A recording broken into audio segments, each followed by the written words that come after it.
Hi, my name is Dustin. For my last speech, I wanted to basically bring attention to my family and the love I have for them and how lucky I am to have them. So this is titled Young Love and the Blessings I Received. The first one will be the outside opinions. Growing up, I didn't have much support from my family. Came from a broken home. So I decided to move to the East Coast when I was 16 and start something for myself. Quickly, I found a woman I now call my wife. But the outside opinions I received from her family, friends, and peers of my own were very harsh, and they didn't really help. They were more negative and pushed me down. So I remember these wise words from Dr. Phil.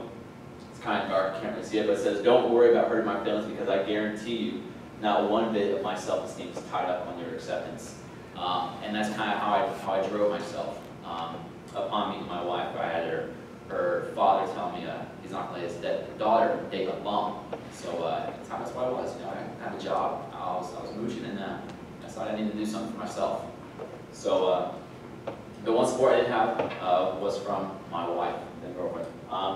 It says, "Words are easy to produce." I had a plan to further my education and enlist. No outside help was offered, besides the comfort and support from my girlfriend. Again, it's very dark, but it's my wife and I told her my plan was to go back, get my GED. I dropped out, get my GED, high school diploma, and enlist into the United States Army, all of which I successfully accomplished. The progression was quick. With the support from my girlfriend, turned wife, I was able to obtain not just my GED, but my high school diploma, along with enlisting in the United States Army.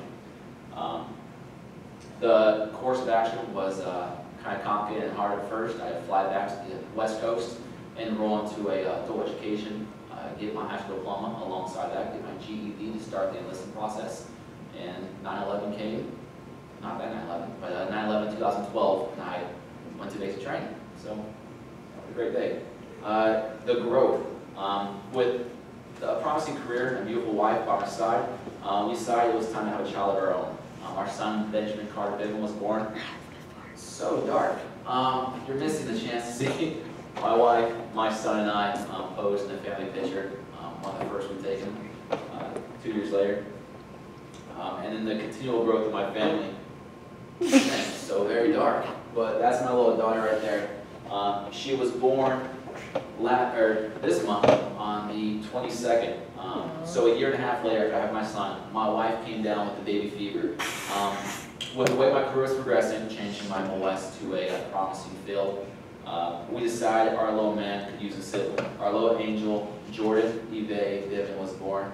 Biven is a tribute to my mother-in-law and my mother. That's why it's spelled so weird. But that's for them. And this whole speech was again revolved around my family, how lucky I am to have them by my side. There is nothing I hold more dear to me than my love and family. The love my little ones can make me feel means the world to me. I could have a horrible day at work and instead of picking up the bottle, which I occasionally do, I can pick them up and see their smiles, and well, my son, at least my little girl, she cries still. But I enjoy the comfort that they bring to me. Many people go home to nothing, and I pity them. I feel sorry for them.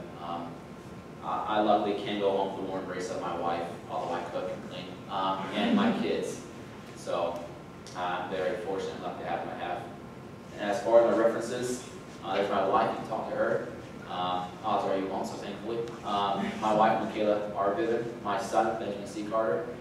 C. Biven. He can't say much, so good luck with that one. And myself. So that's the references I have for my family. Thank you.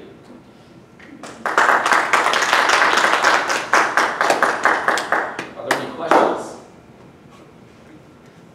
Yes. I know you said your wife wanted to have another child with a baby fever. Do you have a maximum number you want? She comes from a family of 7, and her parents come from a family of 10. So I hope there's a maximum number. On the D4A, there is a number. But no, I'm not going to limit her growth, because that's something she was here. So I heard you say that you're going to be to a more promising field. What is it? It's going to be a 4-year school back. It's public affairs. Basically a journalist. The deployments are semi-rapid depending on your location, but they're in short spurts, and it's a field that I've always dreamed about getting into. So they put me as a mechanic, and I told you previously before, I know nothing about vehicles. I'll work on them, but that's not the Philadelphia. So, yeah, hey, thank you guys, appreciate it.